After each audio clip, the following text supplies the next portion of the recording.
On every Roman coin, there is the face of a man. But the darker question is this: who decided which face would be carved there, an answer that runs through the entire history of the Roman Empire? History remembers emperors, generals, senators, yet behind those cold statues were names erased, invisible hands that touched the throne, shaped succession, and sometimes set the empire on fire. From mothers who stopped a war, to an empress who ruled through silence, to a rebel queen who turned herself into flame, these women were not Rome's shadows. They were its hidden heartbeat. This is not the story of monuments. It's the story of the shadows that made monuments possible. And if Rome still echoes in our world today, perhaps it is their voices that resound the loudest. Mothers of a republic. Empires rarely die of enemies. They die of erosion, but sometimes they are born in the quiet hands of those history forgets. The story of Rome is told in marble and bronze statues of kings, generals, and senators. But behind every triumphal arch stands an absence. The women whose names are whispered, erased, or folded into myth. Rome was not only the city of Romulus, it was also the city of the Sabine women. According to legend, when Rome was still a cluster of huts, its men abducted women from neighboring tribes, the infamous rape of the Sabines.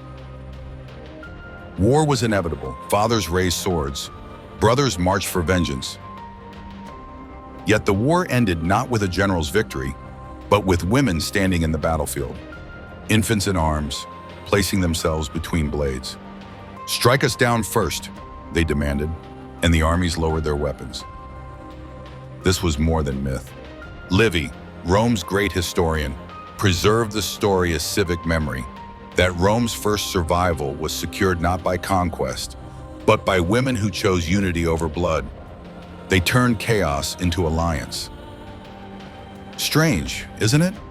Rome remembered this scene as foundational, and yet, over time, the very voices that saved the city were silenced in its politics. Sound familiar? By the Republic's height, women were the guardians of virtue. They held no offices. Yet their example defined what Rome believed about itself. The most famous was Cornelia, daughter of Scipio Africanus, mother of the Gracchi brothers. When asked why she wore no lavish jewels, she pointed to her buns. "These are my treasures." It's a simple anecdote, but it reveals something profound. Roman men invoke Cornelia as an emblem of maternal sacrifice and civic duty. Generations of reformers, radicals, and senators carried her influence into the Forum. The Republic's fiercest debates were, in a sense, echoes of one woman's values. History loves to remember speeches in the Senate, but who taught those men how to value justice in the first place? What empire are you living in today, one shaped by laws, or by the unseen voices that raised its lawmakers? Here lies the paradox.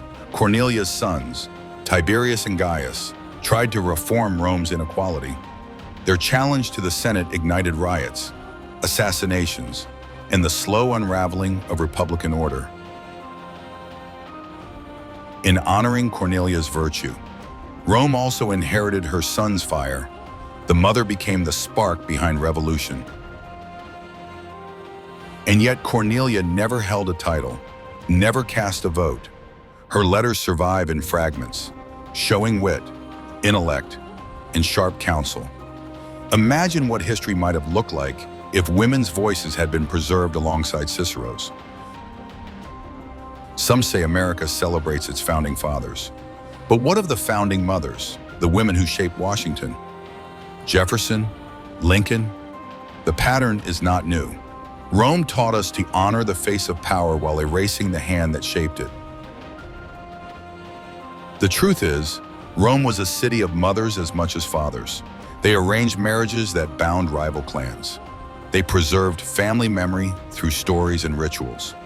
They became the keepers of Rome's most sacred duty, continuity. When men gambled power in the Forum, women ensured Rome endured at the hearth. But invisibility carries risk.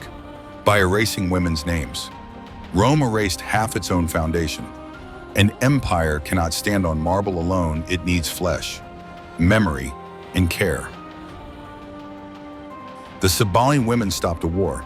Cornelia shaped a generation of rebels. And yet, their influence is remembered as anecdote, not as policy. If the mothers of Rome were architects, why does history remember them only as shadows? Perhaps because empires survive by forgetting what makes them whole, and when they forget too much, they fall. Power behind the throne. The Republic didn't fall, it voted itself out, and the woman who helped shape its new order never once entered the Senate. Rome remembers Augustus as Pater Patria, father of the fatherland. But if Augustus was the father, then Livia Drusilla was the spine. She never commanded an army, never addressed the Senate, never appeared on the rostra. Yet for 5 decades, she defined the empire's stability. Her power was not shouted, it was whispered. When Augustus first saw Livia, she was 17, already married and pregnant. Still, within months he divorced his own wife, compelled her husband to release her, and married her. The scandal was shocking even in permissive Rome, yet Augustus did not care. This was no romance, it was strategy. Livia descended from one of Rome's most ancient patrician lines. By marrying her, Augustus cloaked his fragile new power in centuries of legitimacy. America loves to talk about outsider candidates. But how many survive without marrying into the establishment? Literally or figuratively? Augustus may have ended civil wars, but it was Livia who gave him a dynasty. For 50 years, Livia shaped the question that haunted every empire. Who comes next? Historical fact, when Augustus died in 14 CE, it was Livia's son Tiberius who succeeded him, despite rivals with stronger popular support. Ancient rumor accused her of poisoning these rivals, whether truth or slander.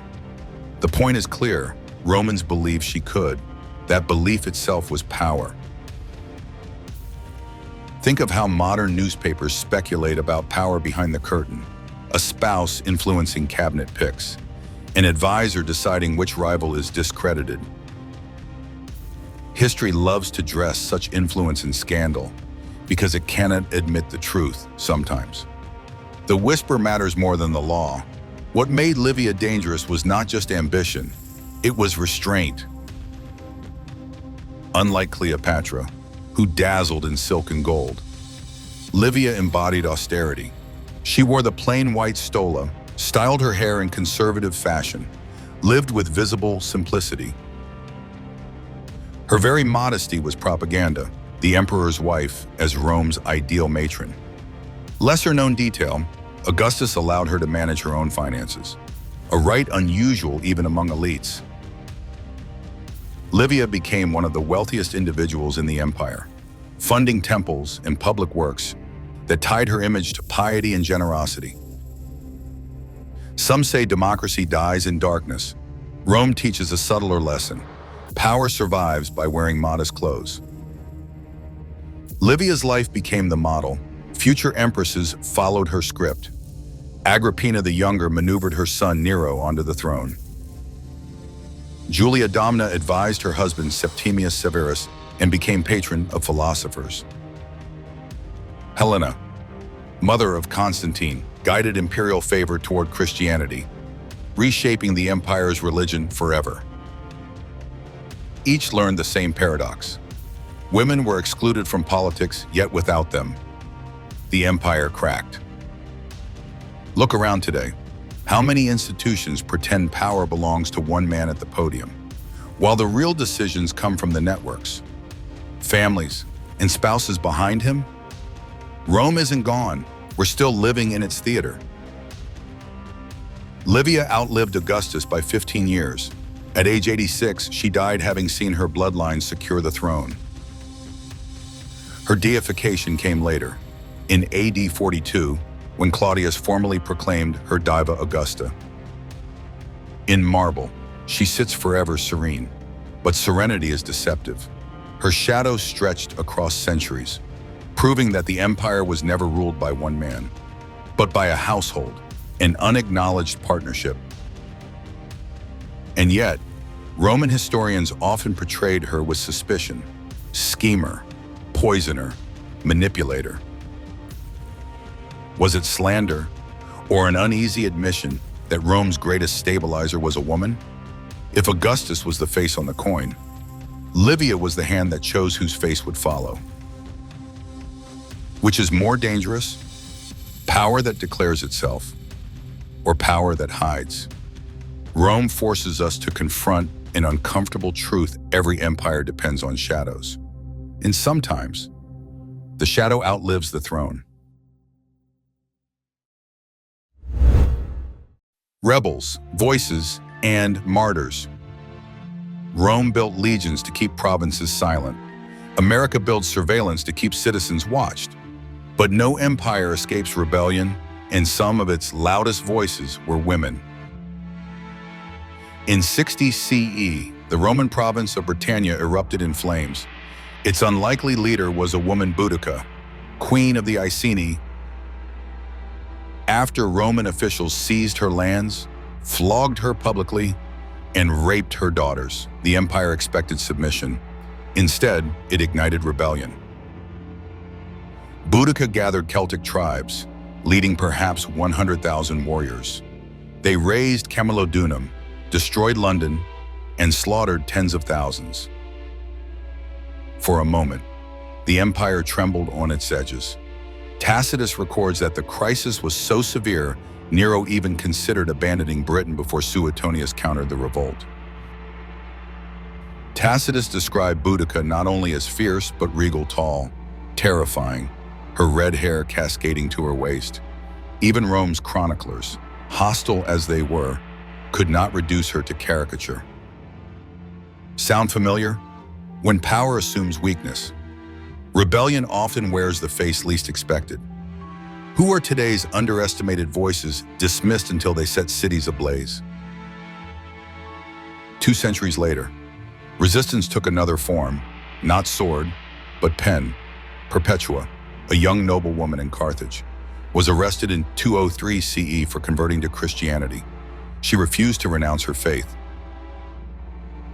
Her prison diary survives one of the earliest known writings by a woman in Latin recounting visions, fear, and serenity before the arena.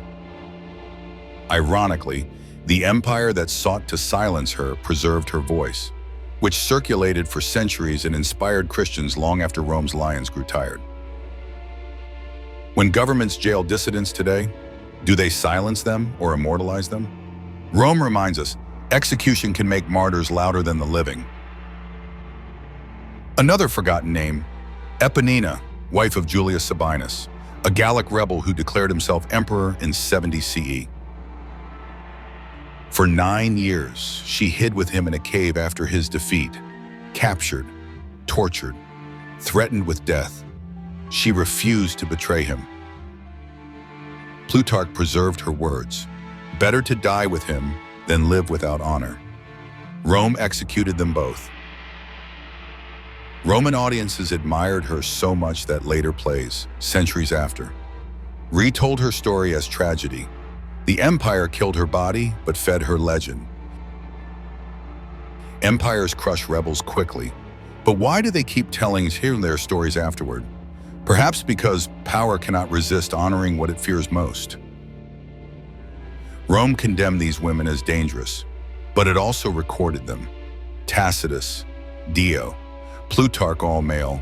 All elites still gave Boudica, Perpetua, and Eponina space in history. Rome tried to erase, yet also could not resist memorializing. Strange, isn't it? The empire that sought to silence rebellion gave it permanence. Does America do the same today, immortalizing whistleblowers, protest leaders, dissidents by making them martyrs? What unites these women is not victory. Boudica's armies fell. Perpetua died. Eponina was executed. What unites them is endurance. Each showed that empire's strength was also its weakness. The more Rome punished, the more it revealed its own fragility. What empire are you living in today? One that fears foreign invasion, or one undone by ideas it cannot kill? These rebels did more than resist. They shifted Rome's trajectory. Boudica forced Rome to rethink governance in Britain. Perpetua gave Christianity a martyr that inspired millions, helping a persecuted sect become Rome's state religion. Eponina's loyalty revealed that even conquered provinces could produce legends stronger than Rome's legions. Rome believed legions could control everything. But what empire ever truly controls memory? Today, when governments monitor tweets, protests, and prisons, are they securing order or planting seeds of the next rebellion? Some say history repeats itself. Others say we never stopped being Roman. Which side of the empire do you stand on, the one writing decrees or the one writing diaries? If rebellion tests an empire's limits, patronage builds its memory.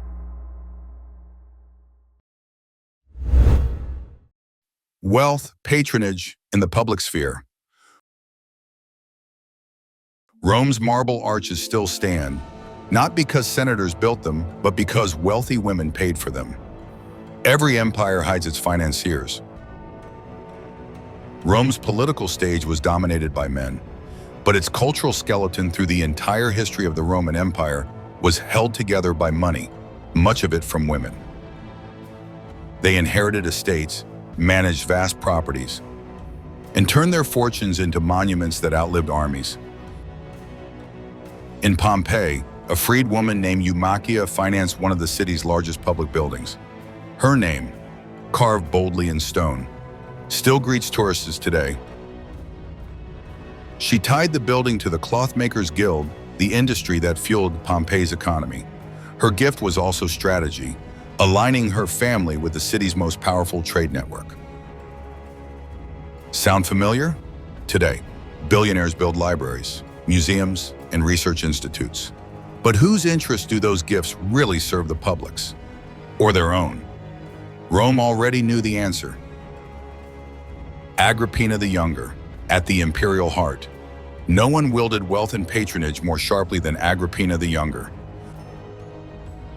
Daughter of Germanicus, sister of Caligula, wife of Claudius, mother of Nero. Her lineage alone was a political weapon, but she went further. Agrippina was the first empress unambiguously portrayed on official imperial coinage, even sharing the obverse with the reigning emperor. Yet before her, Caligula's sisters had already appeared on centrally struck coins, making Agrippina's image part of a longer evolution of female visibility in currency. She wrote memoirs now lost that Tacitus later used. Imagine, Sabine, an empress's own words shaping Rome's greatest historian. Yet time silenced her voice. Who appears on your currency today? Whose names are etched on your monuments? Rome forces us to ask, is visibility proof of power or just a mask for someone else's agenda? Julia Domna, the philosopher empress, a century later. Julia Domna, wife of Septimius Severus, reshaped what imperial patronage could mean. She gathered philosophers, writers, and jurists in her court, turning Rome's palace into a debating hall. Philostratus moved within Julia Domna's circle and wrote Life of Apollonius of Tyana in connection with her patronage. His later Lives of the Sophists reflects that same intellectual milieu. Soldiers called her mother of the camp. She traveled with legions, bridging worlds of philosophy and war, a role no emperor fully mastered. America has think tanks and cultural foundations bankrolled by private fortunes. Rome had Julia Domna, different stage, same truth. Money buys culture, and culture buys tomorrow. Not all power was imperial. Inscriptions across Italy and the provinces reveal women merchants funding shrines, widows financing guild banquets, freed women paying for statues. In Ostia, the great port of Rome, inscriptions show women acting as donors and patrons of civic and commercial infrastructure that supported the grain lifeline to the capital. Empires rise on logistics, and logistics rise on money. Today, it's oil pipelines and global trade routes. In Rome, it was grain. The question never changes: who funds survival? But wealth brought danger. Agrippina was murdered by her own son. Nero. Julia Domna ended her life after political defeat. Even benefactors like Eumachia could not escape satire. Writers mocked women who dared step out of place.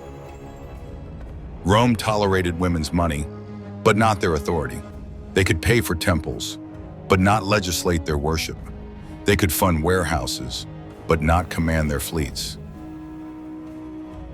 Every empire wants women's wealth, not their voice. Sound familiar? Philanthropy today opens doors, but how many women sit at the table where the real rules are written? Still, these women legislated with marble and coin. By choosing which gods to honor, which streets to pave, which guilds to support, they directed the empire's social DNA. They wrote policy in stone, bypassing the Senate entirely. In several provincial towns, grateful citizens erected statues of female benefactors in the forum itself, the sacred heart of politics. Their images stood beside senators, quietly declaring, "Money is its own vote." What empire are you living in today? One where ballots decide power, or one where donations decide everything first? Rome whispers, "Follow the money, and you'll find the real rulers." By the 3rd century, the pattern was undeniable. Women's wealth was not an anomaly, it was infrastructure. They built Rome's temples, forums, aqueducts, libraries. And yet, later history softened or erased their role, preferring to keep the empire's narrative masculine. But the stones remain. Their names are carved. Their gifts outlasted generals. If Rome's emperors were its rulers, Rome's women were its sponsors. They bought the empire memory, glory, survival. But ask yourself, who do we remember, the donor or the emperor whose name they paid to immortalize? When history is written, wealth rarely signs its own story.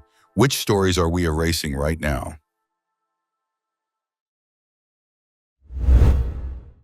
Afterlives of forgotten heroines. Empires rarely bury their dead. They recycle them, reshaping memory until the past serves the present. Rome's women did not vanish. They were rewritten. When Rome's empire faded, monks and scriptoria copied its histories. But copying is also editing. Women became footnotes. Cornelia, once the proud matron who declared her children her treasures, was remembered only as mother of the Gracchi. Livia, stabilizer of dynasties, was recast as a scheming poisoner. Agrippina, author, strategist, empress, was reduced to scandal. Agrippina the Younger wrote her own memoir, now lost. We know of it only because Tacitus referenced it. Imagine Pio, the first-hand voice of an empress, erased. Early Christian chroniclers often minimize women's political agency, preferring to recast them as saints or sinners. In their telling, female rebellion was either sanctified, like Perpetua, or demonized, like Messalina. Sound familiar? Even today, how often do obituaries define women by whose wife or mother they were, while men are defined by their careers? Rome reminds us memory is never neutral. It is curated. Perpetua, once paraded into the arena as a criminal, became Saint Perpetua, her diary copied, read, and honored in churches for centuries. Helena, mother of Constantine, became Saint Helena, remembered for discovering the true cross in Jerusalem. Empires change uniforms, but the script stays the same. America too turns leaders into icons, portraits, monuments, holidays reshaping flaws into virtues. Rome shows us The line between propaganda and sainthood is very thin. Others returned centuries later. Boudica, who burned London, was resurrected in the Renaissance as a symbol of freedom. By the time of Elizabeth I, she was hailed as Britain's founding heroine. A bronze statue of her still stands near Westminster Bridge, chariot rearing, daughters beside her. Strange, isn't it? Rome wrote Boudica down as a rebel. England rewrote her as a patriot. Which version is true? Or does power always choose the story that suits it? Cornelia's story reappeared during the Italian Renaissance, cited as proof of maternal virtue and civic humanism. Eponina's loyalty inspired French dramatists in the 18th century. Even Messalina, vilified in Roman texts, became a trope in art and opera. Her scandal repackaged as entertainment. Who decides which past heroines become role models and which become cautionary tales? The empire that erases is not just Rome, it is every society that edits memory for convenience. Walk into the U.S. Capitol Dome. The fresco of the apotheosis of Washington shows women but only as allegories. Liberty, justice, agriculture. None have names, none have histories. Rome did the same. Women became symbols, pax, pietas. Victoria idealized abstractions. Real women disappeared behind masks. What empire are you living in today? One that honors real women with names and voices, or one that prefers them faceless, carved in marble, safe as symbols? Forgetting is not an accident, it is policy. Rome proves that erasure is a form of control, yet erasure never fully succeeds. The women return through saints, legends, statues, or even hostile texts that could not ignore them. Some say history repeats itself, others say it never ended. Perhaps what we call progress is just the slow rediscovery of voices buried too soon. Rome's women mothers, empresses, rebels, patrons were half of the empire's foundation. Ignoring them distorts not only the past, but also the present. If memory decides the fate of empires, then forgetting is a form of collapse. Which women today are building legacies we will remember? Which are being erased even as they shape tomorrow? Rome left us roads, laws, aqueducts, but also silences, and silence too is history. The question is, who will break it?